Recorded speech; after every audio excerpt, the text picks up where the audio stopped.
Bien, seguimos. Esto es Radio Exitosa, son las 6:09 y hay algo que siempre preocupa a muchos peruanos, yo diría a miles de peruanos, millones de peruanos. El problema de la educación intercultural bilingüe es un tema de gran trascendencia y que vamos a tocarlo en estos minutos. Para ello estamos con la licenciada Natalia Medina Salas. Bienvenida, Natalia. Ella es representante de coordinadora de Tierra de Niños, así se llama, una asociación civil. ¿Qué tal? Buenas tardes, Natalia, bienvenida. Buenas tardes y agradecerles por la invitación a Radio Exitosa. Efectivamente, la educación intercultural bilingüe es un tema no solamente de ciudadanos, sino es un problema nacional, ¿no? Nos preocupa incluso al país, incluso a muchas organizaciones también de la sociedad civil. Así es. Bueno, nosotros tenemos entendido que acá en el Perú el responsable de esta tarea de impulsar los programas de educación intercultural bilingüe es el Ministerio de Educación. En otros países vecinos, en Ecuador, al menos este tipo de educación es administrada por las organizaciones indígenas regionales. ¿Ve usted cómo funciona allá, ¿no? La Dirección Nacional de Educación Intercultural Bilingüe en el Ecuador desde 1988. Así los indígenas nominaron a los maestros y directores, diseñaron el currículum, escribieron los libros de texto. En otros países, también en México, en Bolivia, allí también está bien avanzado este tipo de programas. ¿Qué evaluación, qué diagnóstico puede hacer respecto al programa de educación intercultural bilingüe en el Perú? Bueno, efectivamente, ¿no? Son varios años que nuestro Estado peruano ha hecho sus esfuerzos por ir desarrollando un programa que realmente responda a las necesidades de los niños y niñas bilingües. Sin embargo, sabemos que muchos gobiernos han salido y han planteado cambios. Todos los avances que han habido en educación bilingüe luego se han puesto nuevamente en cero, ¿no? Pero yo creo que en este gobierno, Ollanta Humala, en esta política de inclusión, ha hecho grandes esfuerzos, ¿no? Elena Burga, que es la encargada de ver ese tema, ha ido desarrollando, por ejemplo, muchos materiales, muchos textos en diferentes idiomas, ¿no? Y el Perú tiene más de 40 idiomas y lenguas diferentes. Entonces, a la hora de pensar en un programa bilingüe, tenemos que pensar que tenemos que desarrollar 40 propuestas diferentes. Entonces, esta diversidad de lenguas y diversidad de culturas hace que se complejice el programa, ¿no? Así es. Bueno, tengo entendido que hace algún tiempo el Instituto de Lenguas, que tenía mucho que ver, INDEPA, ¿no? Había estado realizando un monitoreo y hasta cierto punto ya tenía un censo de cuántas comunidades nativas, cuántas comunidades indígenas existían y qué tipo de lenguas se hablaba, ¿no? En fin, pero después ya se desapareció INDEPA, la desaparecieron. Pero ahora también existe una ley, ¿no? Una ley que fomenta el desarrollo de la educación bilingüe intercultural, pero necesita su reglamento. ¿Qué pasó? ¿No se ha reglamentado todavía? Bueno, este es un proceso que lo sigue viendo seguramente el Ministerio, incluso el Ministerio de Cultura, ¿no? Es un proceso que lo viene viendo el Ministerio de Educación, el Ministerio de Cultura, y sé que están participando muchas organizaciones indígenas para que esto pueda producirse. Nosotros, como Tierra de Niños y con el apoyo de la Fundación Strome, hemos venido colaborando con ese esfuerzo que hace el Ministerio, ¿no? Hemos venido colaborando, por ejemplo, en la región Huancavelica hemos desarrollado una propuesta para trabajar la educación bilingüe intercultural. ¿Qué pasa? Que el Ministerio, incluso muchas propuestas, trabajan solamente el tema intercultural. Sin embargo, la parte bilingüe, el tratamiento de la transferencia de lengua, es algo que todavía no se termina de abordar, ¿no? Y es ahí donde nosotros como institución hemos hecho un aporte importante, ¿no? Yo les voy a dejar ahora una publicación que cuenta un poco este proceso y el trabajo que se ha hecho con escuelas inicial, primaria, incluso también con mujeres analfabetas, ¿no? Las mujeres analfabetas también están en este problema. No han recibido educación y ahora necesitan recibir una educación en su lengua para luego entender una segunda lengua que es el castellano, ¿no? Así es. ¿Qué es lo que pasa en la práctica, no? existen comunidades nativas que todavía hablan su lengua, ¿no? Entonces, cuando ellos requieren del Estado peruano, tienen que ir a las oficinas públicas. Y en las oficinas públicas no hablan su idioma, su dialecto, en fin, no hablan. Entonces, se produce ahí un problema de comunicación. Y esto debe ser resuelto y no se resuelve. Entonces, ¿qué pasa? Que a ellos se les dice en castellano tal cosa, pero ellos no lo entienden o lo entienden a medias. Entonces viene el problema de la incomprensión, viene el problema de los incumplimientos, y viene el problema después de las multas, y ellos no saben o no sabían. Entonces ese es el punto, ¿no?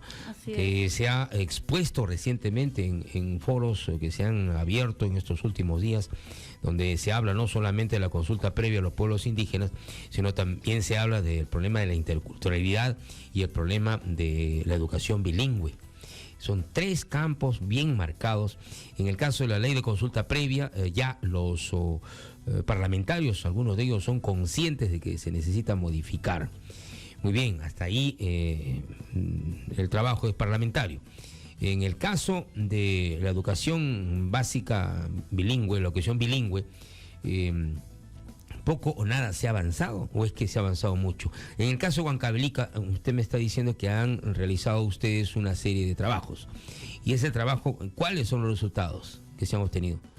En el caso del Ministerio de Educación, primero para contestarle esa pregunta, ha habido bastantes avances, ¿no? Por ejemplo, las escuelas de primaria en la región Huancavelica, y pasa con muchas regiones, no cuentan con material en su lengua, en quechua, ¿no?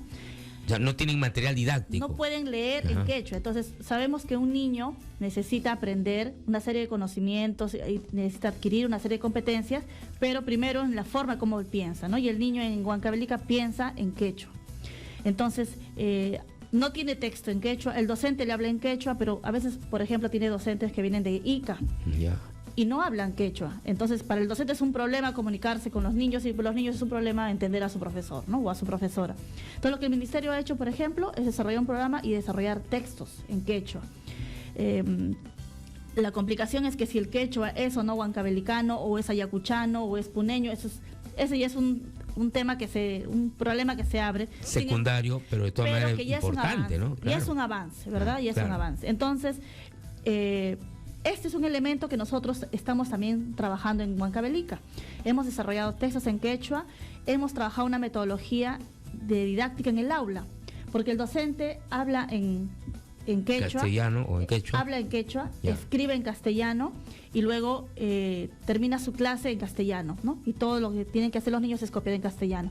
Pero el niño no entendió, y cuando es evaluado en castellano, pero el niño no entendió, ¿no? Entonces lo que se hace es producir un aprendizaje por su mismo proceso lingüístico en quechua, y luego, una vez que él ha adquirido el conocimiento, recién se hace la transferencia al castellano, ¿no? Y se ha trabajado toda una metodología. Hemos desarrollado textos de primero a sexto grado en comunicación y en las áreas del currículum. Y esos textos han sido entregados a la UGEL de Angaraes en Huancavelica. Entonces, ahora lo que tiene que hacer Huancavelica, lo que tiene que hacer Angaraes es replicar esa experiencia, ¿no? Y nosotros seguimos trabajando en secundaria, y en secundaria, por ejemplo, el tema todavía es más complejo, porque ahí sí no existe material en quechua. Entonces lo que hace el estudiante secundaria es empezar a usar un castellano motoso, ¿no? Un castellano mal hablado, que no termina de diferenciar la gramática quechua de la gramática castellana, y se hace más complejo el tema de la enseñanza en una educación bilingüe para el maestro de secundaria, ¿no? Pero yo creo que tenemos un aporte importante desde Tierra de Niños, que está en sintonía con lo que el Ministerio de Educación ha planteado en estos últimos años, ¿no? Claro. Bien, de todas maneras existe un problema, y por lo tanto, una vez efectuado el diagnóstico, como usted perfectamente conoce, hay que elaborar pues un proyecto, ¿no? Y en este caso, la institución que usted representa, coordinadora de Tierra de Niños, ¿qué es lo que ha planteado como proyecto? ¿Cuáles son los principales proyectos que en estos momentos se están aplicando y otros que vendrán? ¿Todos son similares? Bueno, nosotros estamos trabajando como es una zona rural, y efectivamente entendemos que la educación es uno de los pilares para que estas comunidades puedan salir adelante, ¿no? Tenemos todo un proyecto de educación bilingüe intercultural para primaria y para secundaria. El de secundaria está terminando. Y esos proyectos tienen que terminar haciendo incidencia en los gobiernos distritales y sobre todo en el gobierno regional. ¿Hay colaboración de los municipios distritales? Sí, hay colaboración de la UGEL, por ejemplo, ¿no? La Unidad de Gestión Educativa Local, que es el ministerio. ¿Eso pertenece al gobierno regional? Eso pertenece al Ministerio de Educación, pero eso está en constante articulación con las municipalidades distritales. Ellos firman un convenio con Tierra de Niños y dan soporte a toda nuestra intervención, ¿no? Apoyan la convocatoria, apoyan las asistencias de los docentes. Entonces, para nosotros esto nos permite garantizar que la propuesta no es una propuesta aislada de una organización, sino que tiene el respaldo de la UGEL, ¿no?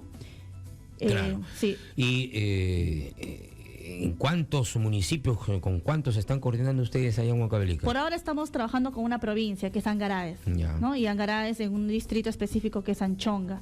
Pero queremos que esta propuesta pueda replicarse primero en todo Angaraes y luego en la región Huancavelica, ¿no? En la región Huancavelica ya se ha presentado el vicepresidente Augusto ha recibido a bien esta propuesta y estamos en pos de poder conformar un comité técnico para seguir implementando esta propuesta, entender la propuesta técnica y poder difundirla a nivel de Huancavelica.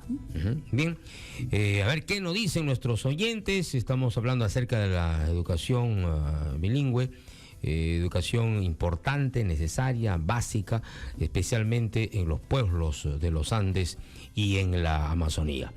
Nuestros teléfonos son 251-9422 y 467-4499. Sí, señor, le escuchamos. Buena, exitosa, Miguel de la Victoria. ¿Cómo está, don Miguel? Qué gusto escucharlo. Mire, pero también usted se habrá sorprendido, señor Juven, que las chicas acá, o la juventud, cuando hay unos conjuntos musicales ahí, extranjeros, coreanos, todo, que ellos también imitan, ¿no? Pero deberían salir así, en vals, en balada, en reggaetón, en cumbia, todo esto, el quechua. Entonces, también la noticia debe estar en quechua, un diario que se especifique todas las noticias en quechua. Y yo creo que eso es importantísimo porque también debe, como dice, acopiarnos, que los diarios también vengan, también los diarios rusos, por ejemplo, ¿no? Los diarios chinos y todo eso, para que la gente tenga un sinnúmero de idiomas para que pueda salir al mundo también. Bien, amigo, muchas gracias. Una tremenda sugerencia nos acaba de dar. Yo recuerdo que en la década del 70, licenciada Medina, en la década del 70, el gobierno revolucionario y la Fuerza Armada editó un diario que se llamó Causachun, así es, un periódico en quechua. Causachun, que Causachun, viva. ¿ah? Que viva. Que viva. Bueno, resulta que era pues política del gobierno velasquista que el quechua se reconozca pues como idioma y se hizo, ¿no? Hasta ahí todo está bien. Pero de ahí a llevar esta lengua que es generalmente hablada, no es escrita, no tiene ortografía, no sé. El asunto es que era bien difícil para los quechohablantes, porque el periódico estaba en quechua, estaba escrito ahí. Bueno, para los que hablan castellano y no hablan quechua, bueno, pues es chino, ¿no? Pero para los lugareños, para la gente andina o quechohablantes, muy bien, ellos no entendían, porque el alfabeto pues es castellano. ¿O no? A ver, ¿qué nos dice usted? ¿Qué se puede hacer en este caso? Bueno, yo quiero decir que el comentario del oyente amigo, sí, es muy pertinente, ¿no? Porque efectivamente, si enseñamos a leer y escribir en quechua a las personas quechohablantes, ¿dónde pueden aplicar su capacidad de lectura y escritura? ¿Qué está escrito en quechua? Cuando van a las calles o, como dice usted, cuando van a hacer una gestión, un trámite, ¿dónde está escrito en quechua? O una oficina pública donde dice tesorería, caja, ¿no? En fin. Claro, pague a la izquierda, no, primero haga esto, segundo. No está nada escrito en quechua. Entonces, una de las cosas que tenemos que hacer es promover la producción de textos en quechua, ¿no? Y efectivamente hay otros países, sé que España, por ejemplo, en alguna de sus ciudades es obligatorio que escriban en su lengua documentos oficiales, ¿no? Tienen que ser producidos en su lengua materna primero y luego en el español, ¿no? Acá es al revés. Acá es la lengua oficial, que es el castellano, y después, ¿no?, lo otro, que es secundario. Y así es, pues. Claro, ese es uno de los retos, ¿no? Ese es uno de los retos de oficializar, de institucionalizar más la lengua quechua, ¿no? Y la escritura también. Vamos con otra llamada. Esto es Radio Exitosa. Son las 6:24. Sí, señor, le escuchamos. Buenas tardes, señor Rubén. ¿Qué tal? ¿Cómo está? Qué gusto. ¿Qué dice? ¿De qué parte nos llama? Estoy llamando de Cajamarca, pues yo estoy de Lima. Bien, está bien, pero el asunto es que usted nos quiere decir algo acerca de esto. ¿Qué dice usted? Bueno, para mí lo que yo sugeriría es que en realidad somos un país subdesarrollado. Somos subdesarrollados, siempre tratamos de buscar donde es un poco algún problema para poder sanar los asuntos. Yo sugeriría a las personas interesadas, como yo y todo el mundo, como la persona que está hablando, que debemos promover también, cuando se habla castellano, el idioma que la persona habla. Porque el segundo idioma del Perú es el quechua, y ese idioma es lo más rico que podría haber. Es un montón de veces por ese idioma, la verdad que se han quedado asombrados, y inclusive ellos mismos se quedan asombradísimos, porque el idioma quechua es lo más rico que podría haber. Y el que sabe hablar quechua puede hablar el que habla en la garganta. Y me parece que una de las formas como es que los lugares donde no se habla el castellano se tiene que escribir en el idioma que se habla en el lugar. No es difícil las cosas, hay que buscar solución. Somos tan difíciles nosotros que siempre decimos, hay problemas con su audio. Bien, señor, muchas gracias. Hay un problema. ¿Le hemos entendido algo, licenciada? Sí, además es un derecho, ¿no? Claro. ¿Por qué hablar en otro idioma cuando en tu idioma nativo tu lengua materna es el quechua? ¿Y por qué no aprender en mi idioma, no? Entonces también, además de que es un idioma muy bonito, además que es un idioma ancestral, además es un derecho de las comunidades que se les enseñe en su idioma, que se les hable en su idioma. Y no solamente en el sector educación, sino en el sector salud también. Tienes que hablarle en su idioma porque es su derecho, ¿no? Así es, sí. Yo he tenido oportunidad de estar en Parcoy, allá en La Libertad, y vi pues cómo los médicos hacen esfuerzos para entender y hacerle entender a una joven mamá que solamente habla quechua, ¿no? Es bien difícil. Recuerdo perfectamente que era una señora que estaba en estado y le decía lo que tenía que hacer.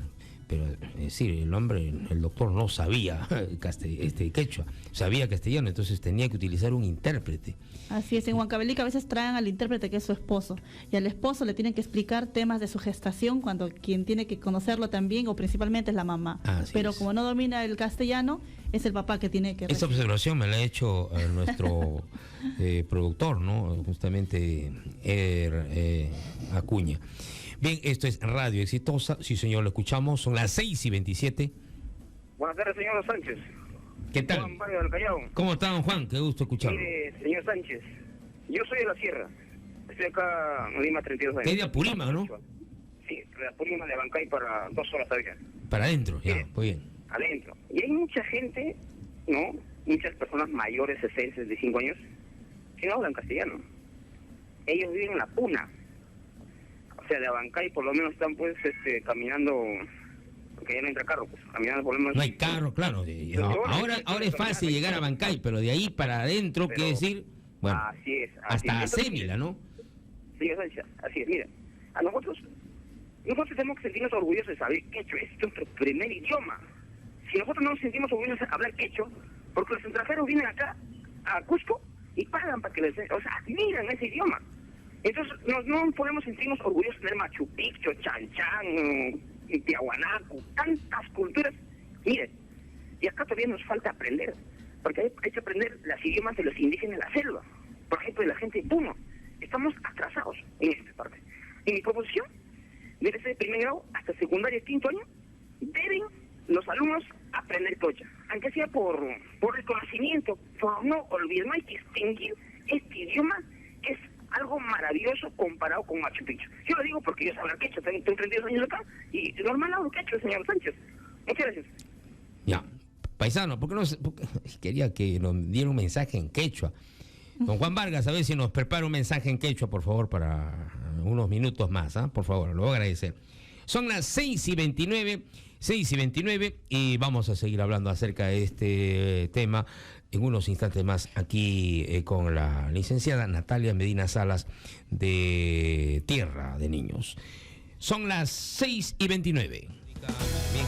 Volvemos al tema de la educación intercultural bilingüe. En el Perú hay un déficit de 20.000 maestros para la educación intercultural bilingüe en escuelas públicas con presencia de niños, niñas, adolescentes que tienen lengua materna diferente al castellano, según los especialistas.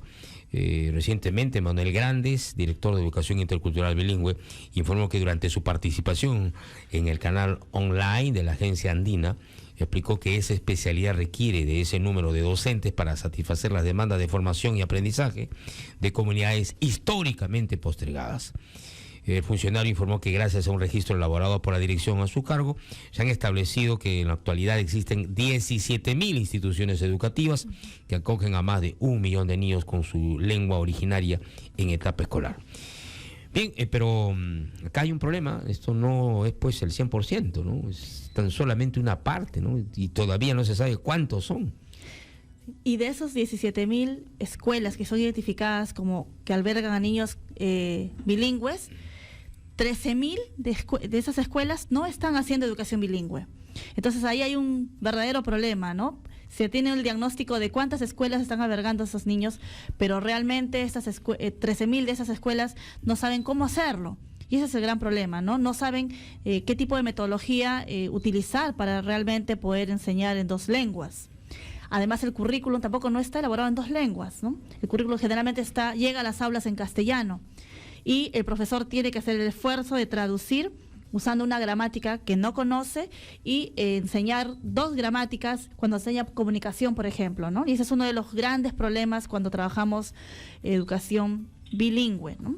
El manejar 2 gramáticas. Y no solamente es eso, viene el problema del material didáctico, ¿no?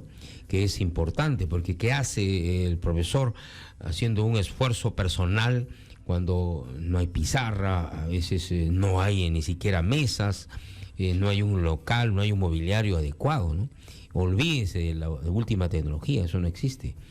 Allá en las zonas rurales, por ejemplo, en la Amazonía, en la parte más alta de los Andes, como señalaba el oyente, ¿no? A veces no hay ni luz, no hay energía, ¿no? Entonces, imagínense cómo se forman esos niños bilingües, ¿no? Así es, además del tema nutricional. Aparte de eso. Esos niños ya están yendo con una desventaja nutricional. El caminar, además, 2 horas o 3 horas para llegar de su vivienda a su escuela, es otro factor que hace que este niño no tenga las condiciones adecuadas para estudiar. Y además, en el aula se encuentra con un profesor que no sabe cómo enseñarle en su idioma, ¿no? Así es, se encuentra con unas tremendas barreras. Así es, son las barreras. Bien, vamos a ver qué dice otro oyente. Esto es Radio Exitosa, estamos tocando un tema del Perú profundo. Son las 6:37. Aló, buenas tardes. ¿Qué tal, señor? ¿Qué dice usted? ¿De dónde nos llama? Eduardo Huerta de Chorrillos, y felicitaciones porque está tocando un punto crucial sobre el tema de la educación intercultural, ¿no? Que es una dimensión que no se limita solamente a la educación, sino que llega al tema de las relaciones humanas, ¿no? Claro. Tiene que haber un programa en ese tipo de educación que construya y forme hombres y mujeres sensibles, que no se limiten solamente a ejecutar, y esto genera la identidad, conocer sus valores ancestrales, su cultura, cómo nacieron, su patrimonio cultural, y allí viene el tema de la convivencia, ¿no?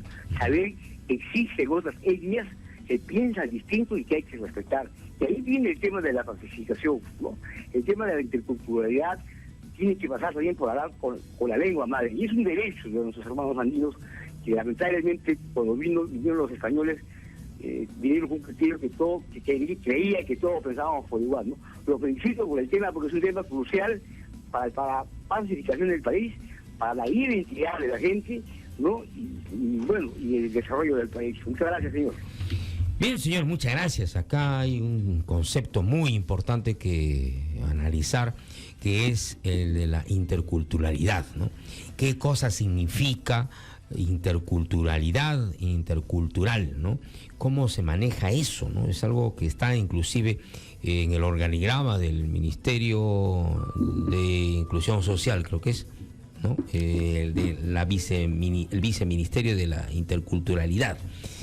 Bien, realmente interculturalidad, a nuestro modo de ver, es la relación humana que debe existir entre dos comunidades, una que lógicamente tiene costumbres, tiene una cosmovisión, y la otra que también tiene lo suyo.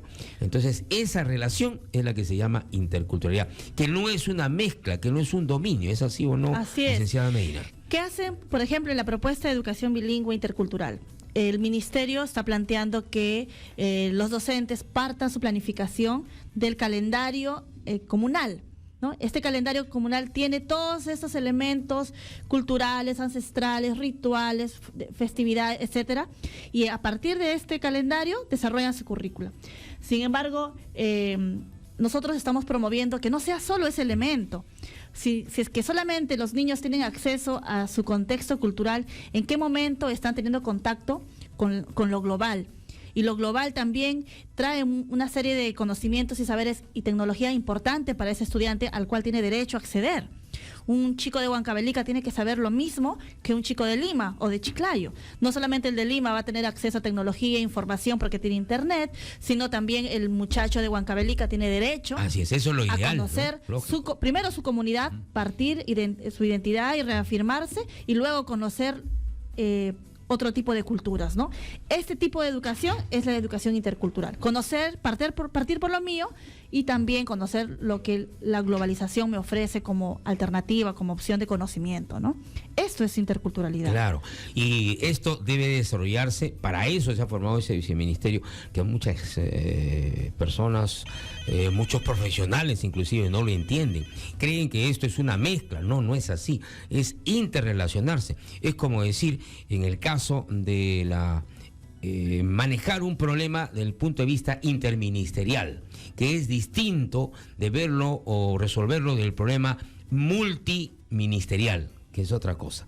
Son términos que lo manejamos, pero que a veces hay muchos profesionales que no lo entienden, no lo comprenden, como hay algunos jóvenes que me están mirando.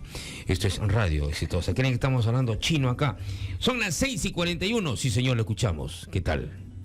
Buenas noches. ¿Cómo está, señor? ¿Qué dice? ¿Cómo está? ¿Qué tal? ¿De dónde nos llama? Le estoy llamando de acá de Cañete. Cañete, bienvenido, maestro. ¿Qué dice?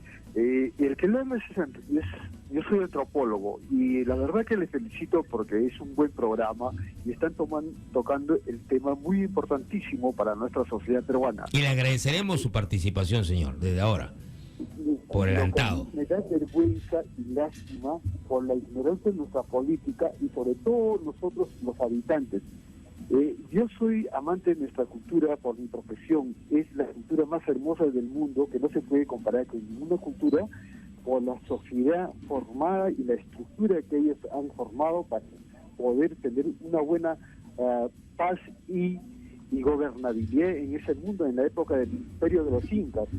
Yo aparte de eso, soy orgulloso porque soy descendiente de un imperio, que lo que los chilenos, argentinos y brasileños nunca descendieron de un imperio. En cambio, los ingleses, los europeos y los norteamericanos sí son orgullosos por haber pertenecido a un imperio. Y nosotros también debemos sentirnos orgullosos de ser descendientes de un imperio. Y por lo tanto, el idioma quechua es hermoso y es encantador. Yo le sugeriría a todos los jóvenes que estudien quechua. Ahora, el tema de lo que dice la señorita, el problema de comunicaciones en nuestra parte interior de nuestro país, es sencillo solucionar este problema, señor Rubén. ¿Cuál es? ¿Por qué llevar profesores de Lima? ¿Por qué llevar profesores de capital que son ignorantes o analfabetos en el idioma quechua?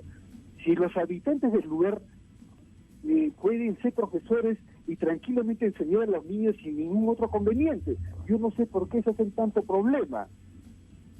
Como usted, me imagino que por lo que yo le escucho debe haber sido profesor o es profesor, nuestra historia es tan rica que debemos promocionar y sentirnos orgullosos. Yo veo muchos provincianos que llegan a capitales de diferentes ciudades y se avergüenzan de su idioma quechua, es por falta de educación, porque si ellos supieran de dónde descienden, se sentirían el hombre más orgulloso del planeta. Muchas gracias.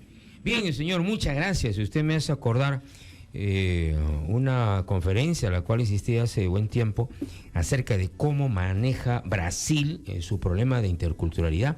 Mire, lo que hace Brasil, ¿no? Brasil ha formado a sus profesionales, a sus funcionarios, los ha capacitado para desarrollar justamente esos temas. Y ha llevado hasta la frontera con Perú, ya muy cerca, hasta la frontera con Perú, hasta universidades que forman a profesionales indígenas, nativos, los forman en distintas áreas del saber, ¿no? Desde enfermería, en fin, y hasta medicina, ¿no? Los forman maestros, docentes, para que ellos mismos tengan suficiente reconocimiento oficial para que puedan trabajar en las escuelas. Entonces sus escuelas son manejadas por ellos mismos y también tienen sus profesores de portugués que les enseñan el idioma oficial de los estados de Brasil. Entonces así manejan sus cosas. En cambio nosotros estamos mal en la frontera. Nosotros hemos tenido oportunidad de conversar con loretanos de Caballococha y donde dicen, pues acá estamos abandonados, ¿no? Y igualmente los policías, los soldados, todos.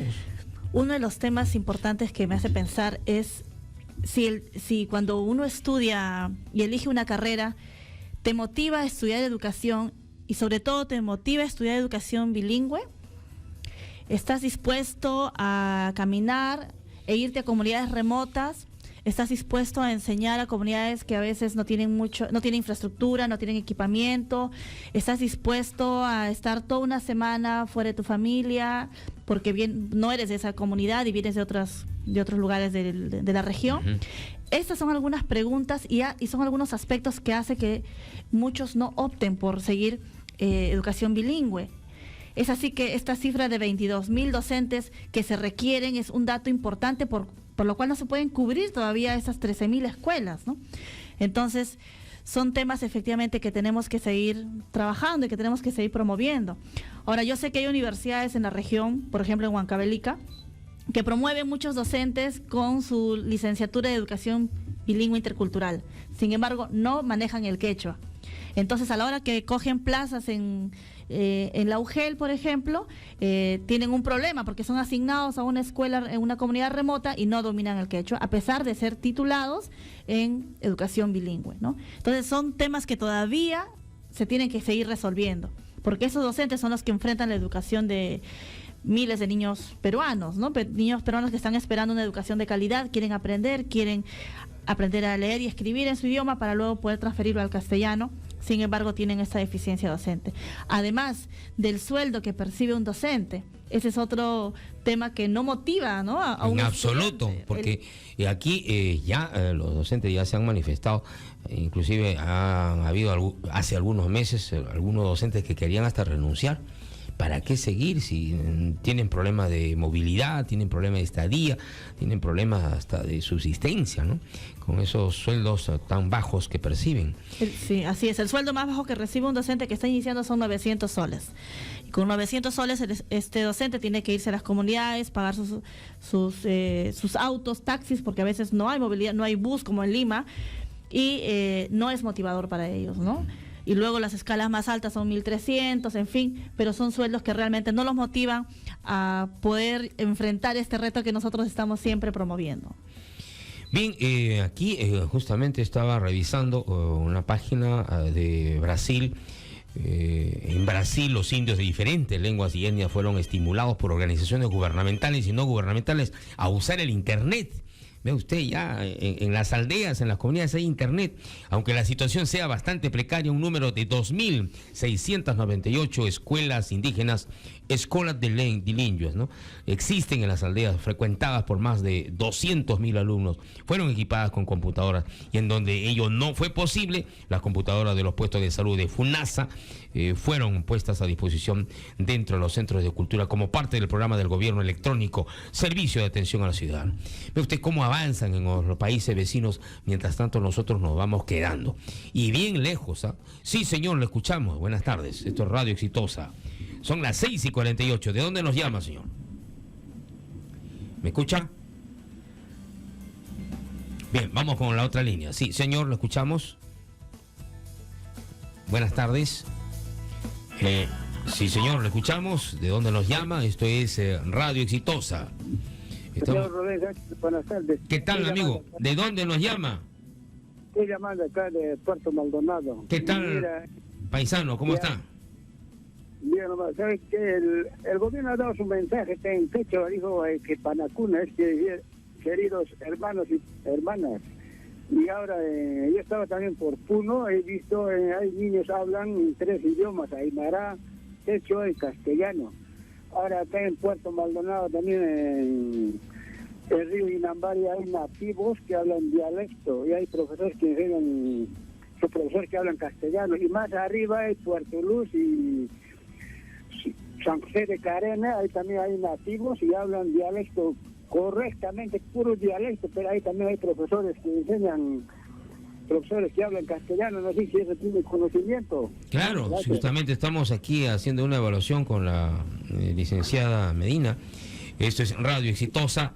Bien, son las 6:50, vamos con otra llamada, señor, lo escuchamos. Buenas tardes. Buenas tardes. ¿Qué tal, amigo? ¿De dónde nos llama? Me estoy llamando de acá de Arequipa. Bienvenido. ¿Qué dice usted? Yo opino sobre como un peruano, el idioma más porito, oriundo autóctono del Perú es Cusco. Ese idioma más dulce, más delicioso, exquisito.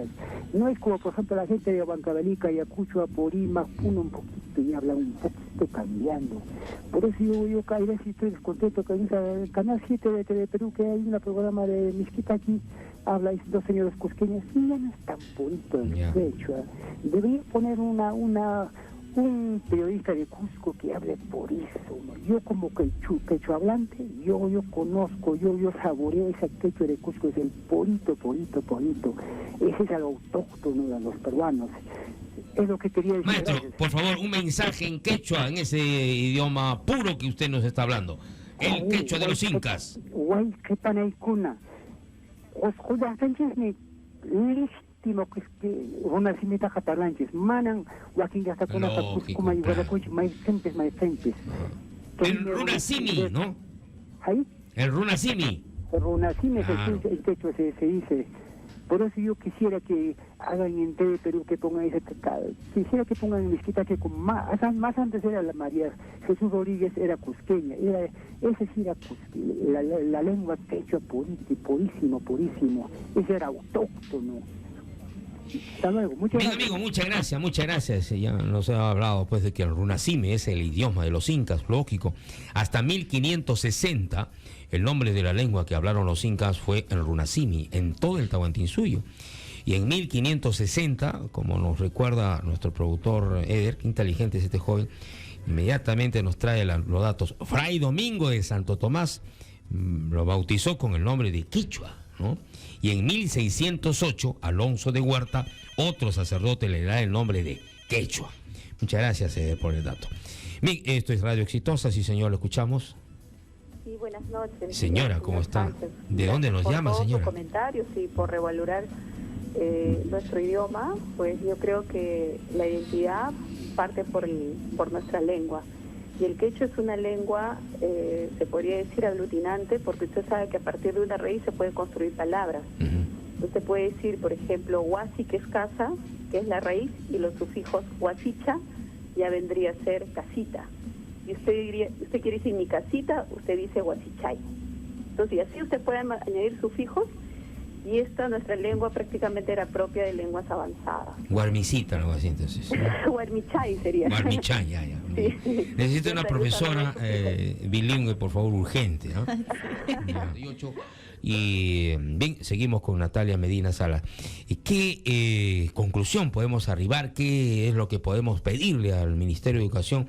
Porque tenemos que tocarle las puertas de todas maneras. Así es, de seguir apostando por la educación bilingüe intercultural, ¿no? De que no vaya a haber ningún cambio, no se retroceda lo que ya se ha venido avanzando. Como les comenté al inicio, ha habido una gran producción de material didáctico en quechua, y no solamente en quechua, en siete dialectos que tiene el Perú, de los 44 todavía que tiene. Entonces hay mucho por hacer todavía, ¿no? De seguir trabajando el tema de la reglamentación, de seguir cuidando que los docentes que asuman plazas sean docentes que manejan la lengua y la manejan no solo de manera oral, sino también en su gramática, en su escritura, porque eso es lo que se requiere, ¿no? Y seguir alentando a los gobiernos regionales, a los distritos, a seguir promoviendo una propuesta adecuada. Así es, que inviertan más dinero en educación bilingüe, por cuanto últimamente se necesita. Pues, ¿cuántas escuelas es el déficit? ¿Cuántas son? 1.000, ¿no? 13.000 escuelas 13.000 que no escuelas. hacen, que acogen a estudiantes bilingües, pero que no están haciendo una educación bilingüe. Imagínense la cantidad de docentes que se necesita, ¿no? Imagínate, en una escuela nomás puede haber por lo menos 4 docentes. Son más o menos más de 30.000 aproximadamente que se necesitan. Y eso implica presupuesto. Bien, estamos llegando al final de la entrevista con la licenciada Natalia Medina. ¿Y qué es lo que proyecta Tierra de Niños para los próximos años? Bueno, Tierra de Niños, sí, Tierra de Niños quiere seguir trabajando esos proyectos en la región de manera articulada con el gobierno regional de Huancavelica y por qué no en otras regiones, ¿no? Tenemos una propuesta que ya la conoce el ministerio, que ya la conoce también la región Huancavelica, que trabaja no solo con niños, sino también con madres analfabetas, ¿no? Entonces yo les voy a dejar esta sistematización y la idea es poder empoderar a las comunidades también para que este derecho realmente se ejerza, ¿no? Una educación en su lengua materna. ¿Cuánto tiempo ya están en Huancavelica ustedes? Estamos desde el 2004. 2004, ya estamos 10 años tienen así para hacer varios libros. Así es, tenemos varios libros que podemos compartir. Es importante que nos los hagan llegar, como no, con mucho gusto, para darle la difusión correspondiente y ver dónde se puede conseguir esos libros para que los docentes lo puedan tener, ¿no? Y en qué sitios, así en fin. Pueden visitar a nuestra página web, es tierradeninos.org, y ahí pueden incluso descargar esta sistematización y ponerse en contacto con nosotros. Así es. Pueden escribir al correo también, Tierra de Niños, ¿no? Ajá, Tierra de Ninos. Tierra de Ninos, en este caso, porque la ñ no funciona en internet. Tierra de Ninos, @tierradeninos.org. Muy bien. Muchas gracias, Natalia Medina Salas, coordinadora de Tierra de Niños, por haber estado con nosotros aquí en Radio Exitosa. Muchas gracias por la invitación. Bien, será hasta la próxima.